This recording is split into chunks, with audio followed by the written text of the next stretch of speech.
the national bird of Australia. It literally shares its place alongside the kangaroo as one of the most recognizable animals on that continent and in that country. How many national birds do you know had to fight a war for its own independence, for its own recognition? I don't. As an American, I know that we have a tremendous national bird, the American eagle, and it's glorious, it's majestic, and it's a source of freedom and inspiration. And yet even that, I can't say that the American eagle is as noble or as inspiring as the emu. Why? Because the American eagle didn't have to fight a war to regain its status as the national bird. Let us consider for a second the emu side of the war, because we always want to make sure that we cover both sides of a conflict, and we've covered the Australian side. We called these poor birds feathered tyrants, right? It was their fury, their blitzkrieg into the land. But let us also consider that the emu were once the glory of Australia, the national bird. Then they were demoted to the national pest. The sheer loss of pride, the sheer disrespect to the birds, how much it must have hit the morale of their leadership. They knew that they would have to rise up. They knew that they would have to strike back, and strike back they would.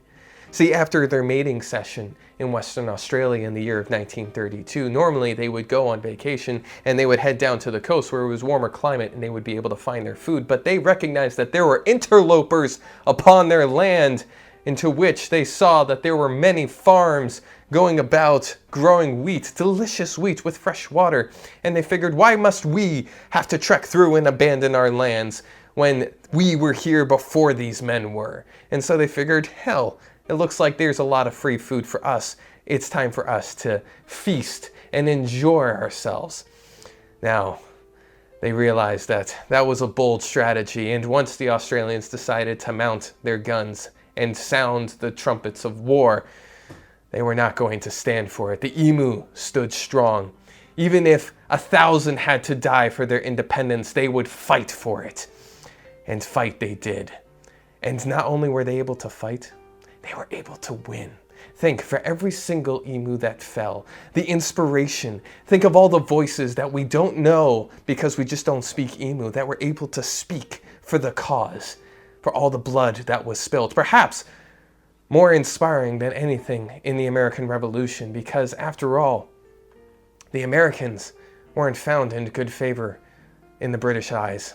No, they were always outside. They were the afterthoughts. That's why they were sent to America in the first place. Kind of like the reason why the Australians were sent to Australia, because they were prisoners. But that's not the point. The point is that the emu were respected, and then they were demoted to a pest?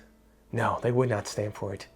They were meant to be revered. They were meant to be respected, and they would fight a war for it, and they did. And we, as the world, ought to give them the same respect for having fought that war and won. And so to that, I raise a toast to you, my dear emu brethren, and for anyone who's watching this video. Cheers to you, because you won a war that no one expected you to win.